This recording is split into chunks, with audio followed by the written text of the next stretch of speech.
ইউটিউবে ১,০০০ সাবস্ক্রাইবার এবং ৪,০০০ watch time, অর্থাৎ ৪,০০০ ঘন্টা দর্শক দেখতে হবে, তারপর আপনি মনিটাইজেশন পেতে পারেন। তো এখন অনেকেই হতাশ হয়ে যাচ্ছেন যে আপনার ১,০০০ ঘন্টা পূর্ণ হচ্ছে না, ১,০০০ সাবস্ক্রাইবার পূর্ণ হচ্ছে না এবং ৪,০০০ ঘন্টা ওয়াচ টাইম হচ্ছে না। তো এই বিষয়টা নিয়ে অনেকে হতাশ হয়ে কাজ করছেন না, কাজ ছেড়ে দিচ্ছেন।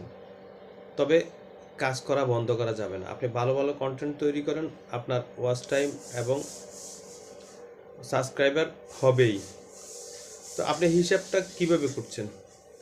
হিসাবটা করছেন আজ থেকে মনে করেন ১ বছর, আগামী ১ বছরে আপনি যদি ১,০০০ সাবস্ক্রাইবার আর ৪,০০০ ঘন্টা পূর্ণ করতে পারেন, তাহলে আপনি মনিটাইজেশন পাবেন।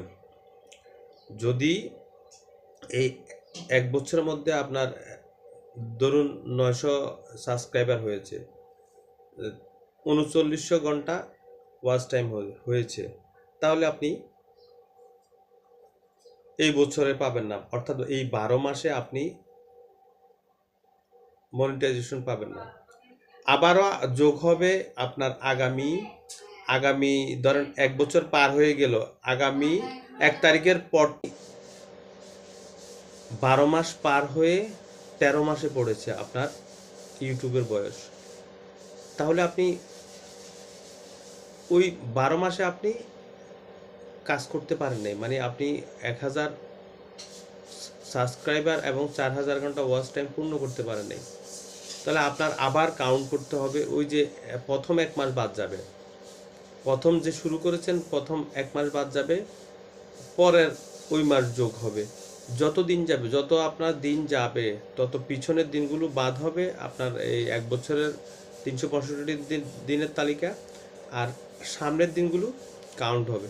তো যদি আপনি কাজ বন্ধ করে দেন, অর্থাৎ আপনি ইউটিউবে কাজ করছেন না, আর ভিডিও দিচ্ছেন না, তাহলে আপনার বিগত দিনগুলো তো ভিউ হবে না, ওয়াচ টাইমও পূর্ণ হবে না, তাহলে আপনি ব্যর্থ। তাই বলছি আপনাকে এইটি মাথায় রাখতে হবে। অর্থাৎ আমি কি বোঝাতে পেরেছি?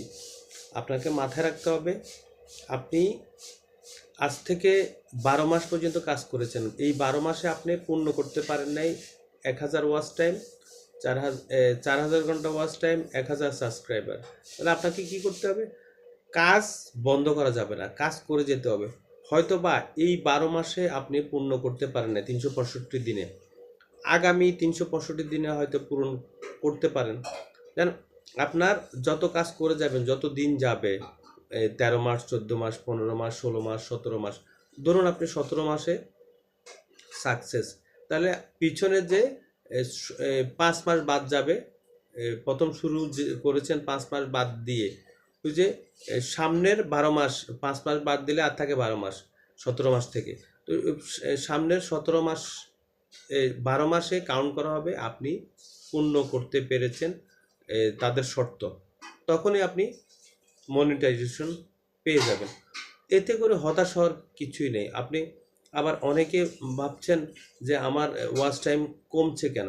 ওয়াচ টাইম এটি কমছে না, এটি আপনি যে যখন আপনি এই ১২ মাসে ৩৬৫ দিনে আপনার ওয়াচ টাইমটা এবং সাবস্ক্রাইবার পূর্ণ হয় নাই, তখন ওনারা কি করছে, আপনার ওই যে প্রথম দিনগুলোর ওটা কেটে যাচ্ছে, প্রথম ধরেন ১ মাস বা ২৫ দিন, ২৫ দিন বাদ দিয়ে আবার সামনের দিনগুলো ১২ মাস বা ৩৬৫ দিন যোগ হচ্ছে।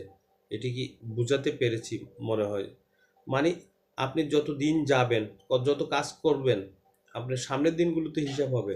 আপনি যদি ২ বছর, ধরুন ২ বছর কাজ করেছেন টোটাল, ২ বছরের মধ্যে ১ বছর বাদ চলে যাবে, আর ১ বছর অর্থাৎ লাস্ট ১২ মাসে আপনি ৩৬৫ দিনে আপনি এই সাবস্ক্রাইবার এবং ওয়াচ টাইম পূর্ণ করতে পেরেছেন কিনা, তাহলে পারলে ওই যে সামনের ১২ মাসে আপনাকে কাউন্ট করা হবে, আপনি মনিটাইজেশন পেয়ে যাবেন।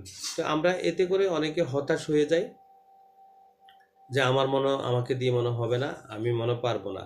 তো এটি হতাশ হওয়ার কিছু নেই। আপনি কন্টেন্ট লং কন্টেন্ট তৈরি করুন, ভালো ভালো কন্টেন্ট তৈরি করুন, দেখবেন আপনি আপনার ওয়াচ টাইম এবং সাবস্ক্রাইবার পূর্ণ হয়ে যাবে 365 দিনে। তখনই আপনি ইউটিউব থেকে মেসেজ আসবে, আপনি মনিটাইজেশন পেয়ে যাবেন। তো ধন্যবাদ, ভালো থাকবেন। আশা করি বুঝতে পারছেন আজকের ভিডিওটা আপনার জন্য, যারা নতুন কাজ করছেন ইউটিউবে তাদের জন্য আজকের ভিডিওটা। ভালো লাগলে শেয়ার করে দিবেন, সাবস্ক্রাইব করবেন চ্যানেলটি।